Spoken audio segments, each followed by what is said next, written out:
Hello friends, ഇന്ന് Sunday ആയപ്പോൾ നല്ലൊരു കപ്പപ്പുഴുക്ക് ഉണ്ടാക്കാമെന്ന് തീരുമാനിച്ചു കേട്ടോ.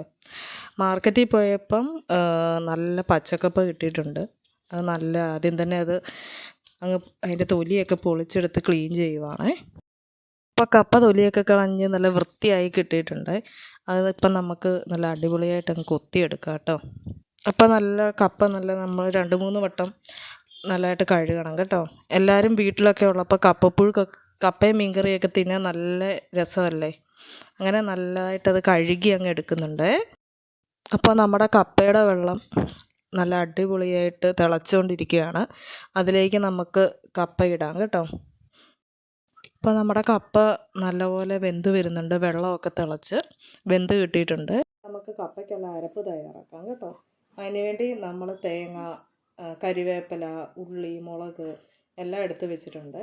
ആദ്യമായിട്ട് നമുക്ക് തേങ്ങയും മഞ്ഞളും കൂടെ അരയ്ക്കാനിടാം കേട്ടോ. പിന്നെ കരിവേപ്പില, വെളുത്തുള്ളി, മുളക്, ജീരകം എല്ലാം കൂടെ മിക്സിയിലേക്ക് ഒന്നിച്ചിടാവേ. അപ്പോൾ നമുക്ക് കപ്പയ്ക്കുള്ള അരപ്പ് നല്ല അടിപൊളിയായിട്ട് കിട്ടിയിട്ടുണ്ട് കേട്ടോ. ഇനി അത് കപ്പ വേവിച്ചതിൻ്റെ അകത്തേക്ക് നമുക്ക് ഈ അരപ്പ് ഇട്ട് നല്ലപോലെ ഇളക്കിയെടുക്കാവേ. എല്ലായിടത്തും എത്തുന്ന രീതിയിൽ നല്ലതുപോലെ ഇളക്കിയെടുക്കണം. കപ്പ നല്ലപോലെ വെന്ത് കിട്ടിയിട്ടുണ്ട്. ഇനി നമുക്ക് കഴിക്കാനൊരു പാത്രത്തിലേക്ക് എടുക്കാം കേട്ടോ.